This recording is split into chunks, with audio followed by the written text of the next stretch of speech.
I didn't realise just how well Tasmania has been doing with the uptake of EVs. And now I think about it, it shouldn't be such a surprise, should it? Because it is virtually perfect for electric vehicles. If you have an EV and you live in Tasmania, let us all know in the comments below. What is your experience? How is the charging infrastructure? What about the overall experience for you? How do you like driving around the Tassie roads? And if you also have solar on your house, how much does that contribute in Tasmania to running your EV? Before I get into the interesting stuff, before we talk about how well Tasmania is doing, I just want to say thank you very, very much for joining me. It's really nice to see so many people subscribing to the channel, even after I've been gone for 2 weeks. I was really ill, so I took 2 weeks off. Thank you very much. And especially to those of you that donate a couple of dollars every month on YouTube memberships, Patreon, or buy me a coffee. That's really, really, really kind of you, and I really appreciate it. For those of you that don't know me, I'm Ben Alexander, and I talk about the latest EV news from around the world, and I make videos every single day, apart from the last 2 weeks, of course. Stick around until the end, and then let me know your thoughts on this in the comments. I'm really interested to know what you think. Basically, in Australia, I've talked a few times actually this year just how well it's doing in Australia, how the numbers have been going up like crazy with regards to the EV uptake. The numbers are brilliant, and year-on-year increase for EV sales in Australia. I think it's like double last year or something. I can't remember the exact numbers now. One of my recent videos, I talked about this. In fact, I'll put a link in the description below to a video I did talking about the EV landscape this year versus, I think, about 5 years ago or something like that. A really interesting, enlightening video. I think it's important because there is an abundance of irradiant energy in Australia, huge amounts of energy that people can use to power your houses, EVs. You could put it into battery storage at home. But the thing about Australia that isn't ideal for EVs, of course, is the immense heat that bakes into the tarmac and then radiates upwards into the cars that are all parked around the streets, for example. The heat just goes up into the batteries which basically breaks down the battery chemistry in EVs. And over the months and years, this makes a huge difference to the battery capacity. And this is why we've seen so many Nissan Leafs with so-called passive cooling on them, with 60% of their capacity from when they were new 7 or 8 years ago. So it is important in this country to have battery cooling that uses the AC in Australia, not just fans or liquid cooling to take the batteries closer to ambient. That's really not good enough because the battery is so expensive and a pain to replace anyway. But it needs to actually use the AC. But what about places like Tasmania then? So as far as I can see, it's pretty much the perfect place to enjoy an EV. More people have a bit more garden, typically than a lot of Australians, statistically, to house solar panels in the garden.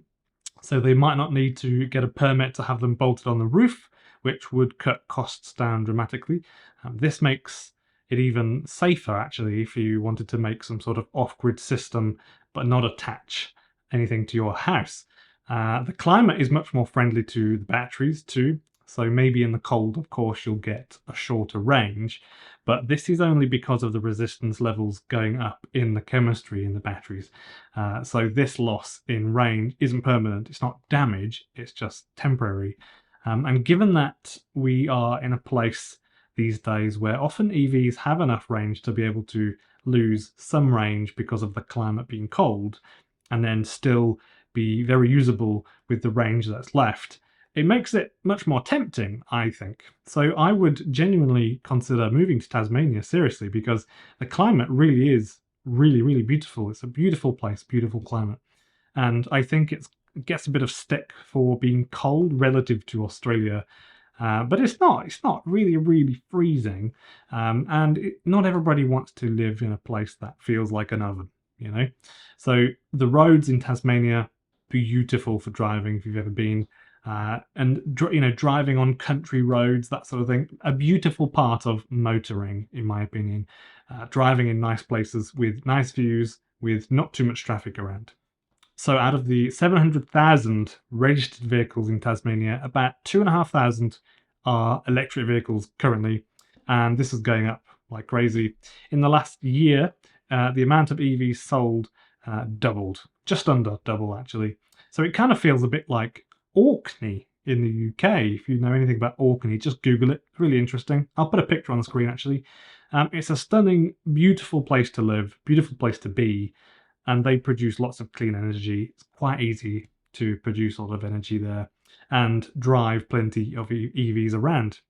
Also, with EVs being very good at preheating the inside cabin or pre-cooling in Australia, for example, in places like Tasmania, it will be so nice to be able to get in your car warm and cozy first thing in the morning.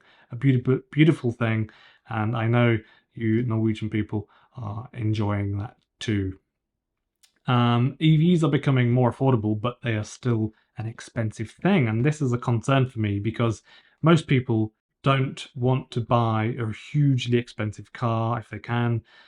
Most people can't. So I don't think it's reasonable to wish that all vehicle sales too quickly are EVs. I don't think that makes sense until such time as there are options available for people that simply can't afford to buy a car for more than $20,000, for example.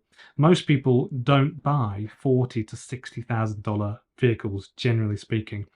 To drive around in on a daily basis just to go get your shopping, people don't want an expensive car. And it makes a lot of sense with EVs to not care as much about the purchase price. Of course, studies show that people do still care about the upfront cost of an EV, even though it's a lot cheaper, hugely cheaper to run than a petrol or diesel car. Even if you pay, like in Victoria, a kilometre charge of 2.5 cents per kilometre driven. And almost nobody buys a car and owns it for more than 4 years, statistically. So the car sale price is a big, big deal. So as it is now, the BYD Dolphin is still expensive. It's an expensive car. You could go out and buy a Toyota Yaris or a Honda Jazz, really reliable, well-made cars for 20-something, $24,000 or something like that, give or take. But a BYD Dolphin is still $40,000 out of the door once you've paid your little fees and your bills and stuff. And don't forget the $6,000 Queensland rebate will not be here for much longer. So, by the way, if you're in Brisbane, you can now go and see one in person at the Indooroopilly Shopping Centre. I think it is Indooroopilly, I'm sure it is. They sent me an email the other day telling me about it, and I dropped that in. There will eventually be options for cheaper EVs, but for now, we have to just make do with what we have here in Australia anyway.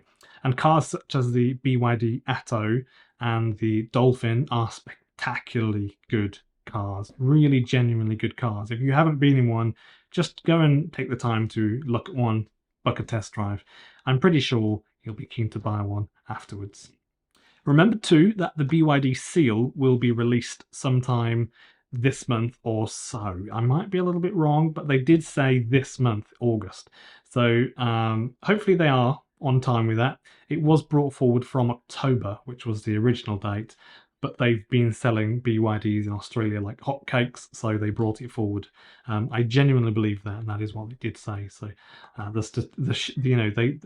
BYD is the second most sold car brand, second to Tesla, and they sell a lot of them.